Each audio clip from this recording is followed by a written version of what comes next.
Buenas noches. Mi nombre es Rodrigo y trabajo como repartidor en moto desde hace 3 años. No soy de los que creen en cosas raras, ni de los que se asustan fácil. En este trabajo uno ve de todo: perros que lo persiguen, clientes groseros, calles peligrosas de madrugada, y uno aprende a mantener la cabeza fría. Pero lo que me pasó hace unos meses todavía no lo he podido explicar, y cada vez que subo a la moto de noche lo recuerdo sin querer. Era una madrugada entre semana, creo que un miércoles, casi la 1 de la mañana. Yo estaba haciendo mis últimos pedidos del turno nocturno. La ciudad estaba tranquila, poco tráfico, las calles mojadas de una llovizna que había caído un rato antes y ya había parado. De esas noches donde uno agarra buena velocidad y los pedidos fluyen sin complicaciones. Me tocó un pedido a un conjunto residencial que quedaba a unos 20 minutos de donde estaba. Ruta normal, calles que conozco, nada fuera de lo común. Agarré la comida en el restaurante, la acomodé en el maletero y arranqué. Durante los primeros 15 minutos todo fue normal. Música en los audífonos, velocidad constante, calles despejadas. Pero en un tramo de la ruta, una carretera secundaria oscura que uso de atajo para evitar el trancón de la avenida principal, fue donde pasó. Sin ningún aviso, sin ningún sonido, sentí el peso. No fue gradual ni sutil, fue de golpe, como cuando alguien se sienta detrás de uno en la moto de un solo movimiento. La moto se hundió levemente hacia atrás, como lo hace siempre cuando lleva parrillero, y 2 manos se aferraron a mi cintura, con una firmeza que no dejaba lugar a dudas. Me paralicé por un segundo completo. Las manos en el volante se me apretaron solas y el pie me buscó el freno sin que yo lo pensara. Frené despacio porque frenar de golpe con parrillero en una carretera mojada es peligroso, y ese instinto de repartidor con años en la moto me salvó de tirarme. Me orillé, apagué el motor y me bajé de un salto. No había nadie. La moto estaba sola en la orilla de la carretera, el asiento trasero vacío, el maletero cerrado, la carretera detrás de mí completamente desierta en los 2 sentidos. No había nadie caminando, no había nadie corriendo, no había ningún carro que se hubiera detenido, solo la carretera mojada y el silencio. Me quedé parado mirando la moto un momento largo. Me quité el casco, me pasé la mano por la cara y respiré hondo. Me dije que había sido el cansancio, que llevaba horas en la moto y que el cuerpo a veces juega trucos cuando uno está agotado. Me lo dije con convicción. Me volví a poner el casco y arranqué de nuevo. Pero durante el resto del trayecto hasta el conjunto, no pude evitar mirar el espejo retrovisor cada 30 segundos. Llegué al conjunto como a la 1:20. El celador me abrió la barrera, revisó el pedido en mi aplicación y me indicó el edificio. Subí, toqué la puerta del apartamento. Me recibió un muchacho joven que ni siquiera salió del todo. Solo estiró el brazo para recibir la bolsa. Dijo gracias y cerró. Normal. Bajé en el ascensor, crucé el lobby y cuando estaba pasando por la recepción para salir, el celador me llamó. Me preguntó que dónde había quedado la persona que había entrado conmigo en la moto. Me detuve en seco. Le dije que yo había llegado solo, que siempre trabajo solo, que los repartidores no llevamos acompañantes. El celador frunció el ceño y me dijo que no, que él había visto claramente 2 personas en la moto cuando entré, que había notado al acompañante porque era raro ver parrillero en una moto de domicilios a esa hora, que por eso no había preguntado nada cuando entré, porque pensó que era alguien conocido mío que lo estaba llevando de paso. Yo le dije que revisáramos las cámaras. El celador Se sentó frente al monitor de la recepción y buscó la grabación de la entrada. Encontró el momento exacto en que yo había llegado, lo puso en pantalla y los dos nos quedamos mirando. Ahí estaba yo en la moto llegando a la barrera.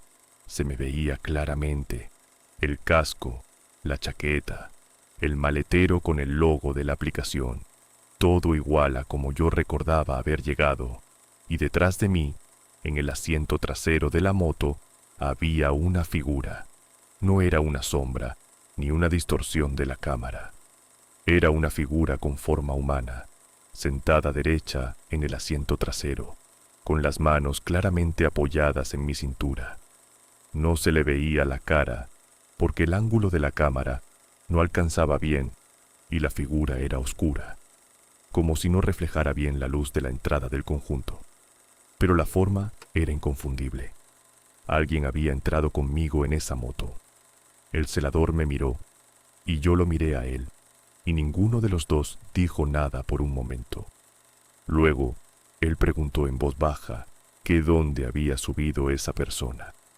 Yo le dije la verdad, que en ningún lado, que yo había salido solo del restaurante y que en ningún momento de la ruta había parado a recoger a nadie. El celador retrocedió la grabación hasta el momento en que yo salí del edificio para ver si la figura bajaba en algún punto. Me vio salir solo del ascensor, cruzar el lobby, pasar por recepción. La moto en el parqueadero de visitantes estaba sola, sin nadie encima, sin nadie cerca.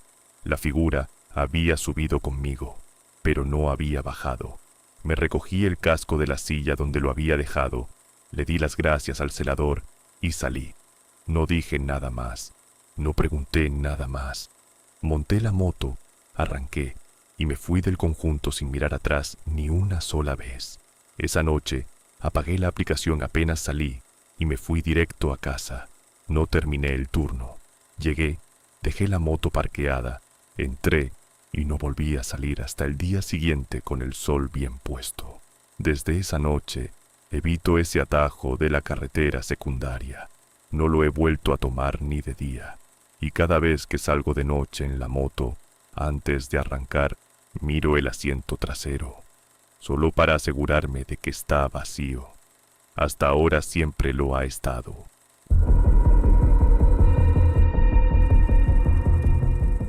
Mi nombre es Daniel y llevo casi 4 años trabajando como repartidor. No es el trabajo más glamoroso del mundo, pero me gusta. Uno conoce la ciudad de una forma que poca gente conoce. Cada barrio, cada calle, cada edificio. Y en 4 años haciendo esto, he aprendido a leer los lugares, a saber cuándo algo está raro, antes de que pase algo.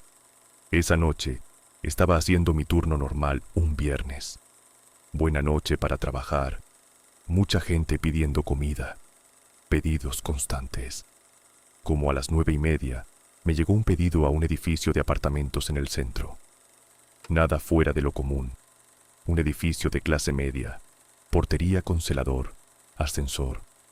De esos edificios donde uno entra, sube, entrega y baja en 10 minutos. El celador me dio acceso sin problema. Me indicó que era el piso 3, apartamento 302, y subí. Toqué el timbre y a los pocos segundos me abrió una mujer, joven, de unos 30 años, cabello oscuro, ropa de casa. Me sonrió, recibió la bolsa, me pagó en efectivo y me dio una propina generosa. Todo completamente normal. Le di las gracias y volví al ascensor. Bajé, crucé el lobby y cuando estaba pasando por la portería, el celador me miró raro y me preguntó a quién le había subido el pedido. Le dije que al apartamento 302, que una mujer joven me había recibido. El celador se me quedó mirando un momento sin decir nada, con una expresión que yo no supe leer bien en ese momento. Luego me pidió que esperara y salió de su cabina. Me llevó hasta el ascensor y en lugar de bajar al sótano, me indicó que subiéramos de nuevo al 3er piso. Yo no entendía qué estaba pasando, pero lo seguí. Cuando las puertas del ascensor se abrieron en el tercer piso, el celador me señaló el corredor y caminamos juntos hasta el fondo, donde estaba el apartamento 302. Y ahí fue cuando se me cayó el estómago. La puerta del apartamento 302 tenía una cinta de la administración del edificio cruzada de lado a lado, de esas cintas anchas de color rojo con letras negras que dicen acceso restringido. Estaba pegada con cinta en las dos esquinas de la puerta, intacta, sin ninguna señal de haber sido removida o tocada. Le pregunté al celador qué significaba eso. Me dijo que ese apartamento llevaba 6 meses sellado por orden de la administración, que la inquilina que vivía ahí había muerto adentro sola hacía exactamente 6 meses, que desde entonces nadie había entrado, que la familia nunca había reclamado las pertenencias y que la administración había sellado la puerta mientras se resolvía la situación legal. Yo lo escuché sin poder decir nada. Miré la cinta, miré la puerta, miré al celador, luego miré el piso. Frente a la puerta sellada, en el corredor, estaba la bolsa del pedido que yo había subido 20 minutos antes, cerrada, sin abrir, exactamente como yo la había entregado, y encima de la bolsa, doblados con cuidado, estaban los billetes de la propina que esa mujer me había dado. El celador me miró y me preguntó en voz baja de dónde había sacado yo esa bolsa. Yo no le contesté. No tenía ninguna respuesta que dar. Bajamos en silencio. En la portería, el celador revisó las cámaras del tercer piso para ver si había alguien en el corredor cuando yo subí. La grabación mostraba el corredor vacío, la puerta sellada intacta, y yo llegando solo con la bolsa, tocando el timbre, esperando unos segundos y luego alejándome hacia el ascensor, sin que nadie abriera la puerta, sin que nadie saliera. Yo había tocado el timbre de una puerta sellada y alguien me había abierto. Me fui del edificio esa noche sin decir mucho más. Los billetes de la propina me los dejé en el bolsillo sin saber bien por qué. No los gasté esa noche ni al día siguiente. Al final los dejé en una iglesia que queda cerca de mi casa. No sé si eso tiene algún sentido, pero se sintió como lo correcto. Llevo 6 meses sin aceptar pedidos para ese edificio. Cada vez que me aparece en la aplicación, lo rechazo sin pensarlo. No sé si la mujer del 302 sigue ahí. No sé si alguna vez volverá a pedir comida a domicilio, pero yo no voy a ser el que se la lleve.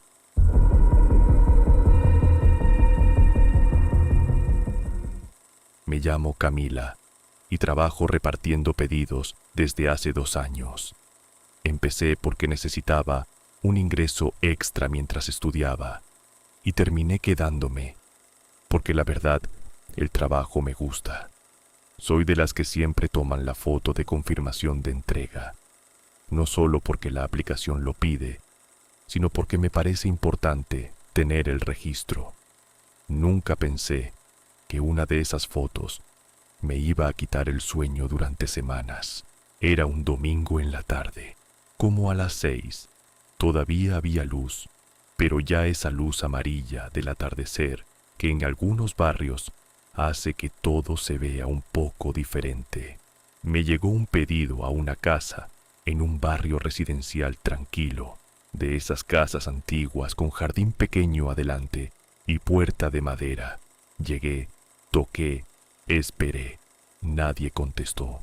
Toqué de nuevo. Nada. Esperé el tiempo que indica la aplicación y cuando ya iba a marcar como intento fallido, escuché una voz del otro lado que me dijo que dejara el pedido en la puerta, que ya lo recogía. Dejé la bolsa en el andén frente a la puerta, saqué el celular y tomé la foto de confirmación como siempre.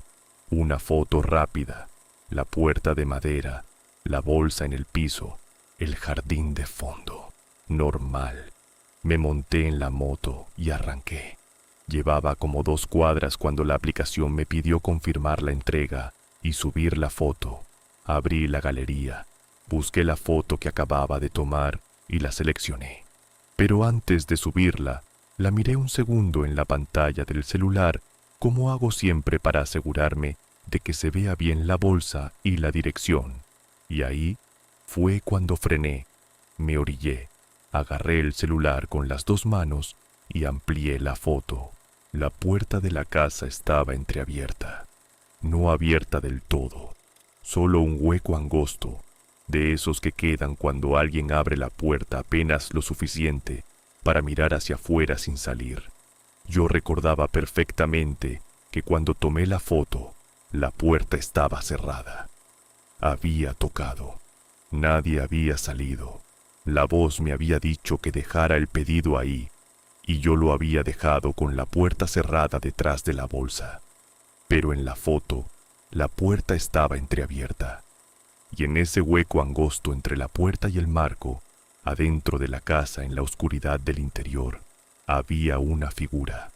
No era un objeto, ni una sombra del jardín. Era una figura con forma humana, parada justo detrás de la puerta, mirando hacia afuera, hacia la calle, hacia donde yo había estado parada con el celular tomando la foto. Me quedé un momento sin moverme en la moto, mirando esa imagen en la pantalla. Luego miré hacia atrás, en dirección a la casa, aunque ya no se veía desde donde estaba. Volví a mirar la foto. Amplié al máximo tratando de ver mejor la figura, pero entre la oscuridad del interior y la resolución de la foto, no pude distinguir detalles, solo la forma, solo esa silueta parada en la penumbra mirando hacia afuera. Subí la foto a la aplicación, marqué la entrega como completada y arranqué de nuevo. Esa noche, cuando llegué a casa, no pude dejar de pensar en la foto. La abrí varias veces en el celular. La amplié desde distintos ángulos. Intenté convencerme de que era un reflejo, una cortina moviéndose, cualquier cosa, pero no había manera. Era una figura y estaba mirando hacia afuera. Al día siguiente, busqué el número del cliente en la aplicación y le escribí. Le pregunté si había recibido bien el pedido, si todo estaba en orden. Me contestó rápido. Me dijo que sí, que todo perfecto, que muchas gracias. Yo aproveché y le pregunté directamente si había alguien más en su casa cuando entregué el pedido. Su respuesta me heló. Me dijo que no, que vivía completamente solo, que hacía meses que no recibía visitas, que ese domingo en la tarde estaba solo en casa como todos los domingos. Me quedé mirando esa respuesta en la pantalla un momento largo. Le pregunté una última cosa. Le pregunté si podía describirme su puerta principal, si era de madera y si tenía alguna particularidad. Me dijo que sí, que era de madera oscura antigua, y luego me dijo algo que yo no esperaba. Me dijo que esa puerta la había heredado de la señora mayor que había vivido en esa casa antes que él, que cuando compró la casa, la señora ya había muerto, y que él había decidido conservar la puerta porque le parecía bonita. No le pregunté nada más. No necesitaba saber más. Borré la foto esa noche, no porque quisiera olvidar, sino porque no me gustaba tenerla en el celular. Esa figura mirando hacia afuera, desde la oscuridad de esa casa. Sentía que mientras la tuviera guardada, algo seguía mirándome desde la pantalla. Desde entonces, cuando tomo las fotos de confirmación, no las miro de inmediato. Las subo directamente a la aplicación sin revisarlas. No porque no quiera ver si la entrega quedó bien registrada, sino porque aprendí que a veces la cámara captura cosas que uno no vio mientras estaba ahí parado, y hay cosas que es mejor no saber. Al menos, eso me digo a mí misma cada vez que subo una foto sin mirarla, aunque en el fondo Sé que algún día voy a volver a mirar una antes de subirla, y no sé qué voy a encontrar.